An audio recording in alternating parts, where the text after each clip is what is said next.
আল্লাহর রাসূল বলেন, আমি কি তোমাকে এমন কোন আমল শিক্ষা দিব না যে আমলের দ্বারা তোমাদের ভিতরে একে অপরের ভিতরে মহব্বত বেড়ে যাবে। সাহাবায়ে কেরামের ভিতরে একে অপরের অনেক মহব্বত ছিল। আল্লাহ তাআলা সাহাবীদের মহব্বতের বর্ণনা করতেছেন, রুহামাউ বাইনাহুম মুহাম্মাদুর রাসূলুল্লাহ والذين معه أشداء على الكفار رحماء بينهم। সাহাবীদের সিফাত আর গুণ আল্লাহ তাআলা বলতে গিয়ে বলতেছেন, আমার নবীর সাথী যারা সাহাবী তাদের সিফাত হলো আশিদ্দাউ আলাল কুফার, এরা কাফিরদের সাথে শক্ত, কুফরের বেলায় এরা মজবুত। কিন্তু রুহামাউ বাইনাহুম, আপসে তারা শির শক্কর, চিনিয়া দুধের মতন।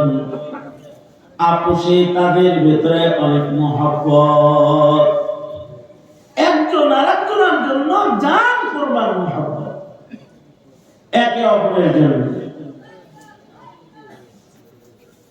আর আমরা হলে একে অপরের ভিতরে এখন সিয়াসি দর্শন, ব্যবসায়িক কৌশল, বিভিন্ন কারণে দুনিয়ার স্বার্থে একজন আরেকজনের জন্য খতরনাক অবস্থান, দাওমাসের সম্পর্ক হয়ে গেছে। একই দিনে অবস্থান, রাজনৈতিক দর্শন ভিন্ন, তাই পারে তো একজন আরেকজনকে হত্যা করে তার ভয়ে দূরত্ব বজায় রেখে চলতে হবে। অথচ সব কালিমাওয়ালা নিজেদের ভেতরে ধীরে ধীরে ধীরে ধীরে আদালত বেড়ে গেছে, আর কাফেরদের সাথে সখ্যতা হয়ে গেছে। যাদের সাথে হওয়া দরকার খুব মজবুত, তাদের সাথে হয়ে গেছে মুহাব্বত, আর যাদের সাথে হওয়া দরকার মুহাব্বত, তাদের সাথে হয়েছে সিদ্ধান্ত।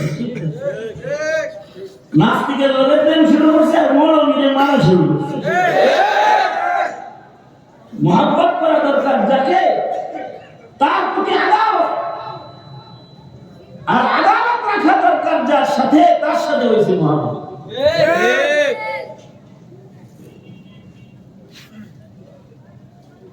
এই যে আপসে যে মুহাব্বতটা, এই মুহাব্বতটা অনেক দাম। মুহাব্বতের কারণে একসাথে জান্নাতে থাকা যায়। আল্লাহর রাসূল বলেন, আল মারউ মা'a মান আহাব্বা,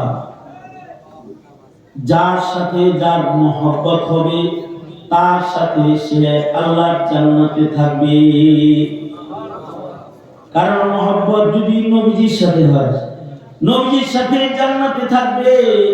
কারণ মুহাব্বত যদি সাহাবীদের সাথে হয়, সাহাবীদের সাথে জান্নাতে থাকবে। কারণ মুহাব্বত যদি উলামায়ে কেরামের সাথে হয়, তাহলে ময়দানে মাহশারে আলেমদের সাথে দাঁড়াবে, আলেমদের সাথে থাকবে। কারণ মুহাব্বত যদি মুশরিক নাস্তিক মুরতাদের সাথে হয়, তো নাস্তিক মুরতাদের সাথে সে হাসরে দাঁড়াবে। যার সাথে তার মুহাব্বত, তার সাথে তার হাসর হয়ে যাবে।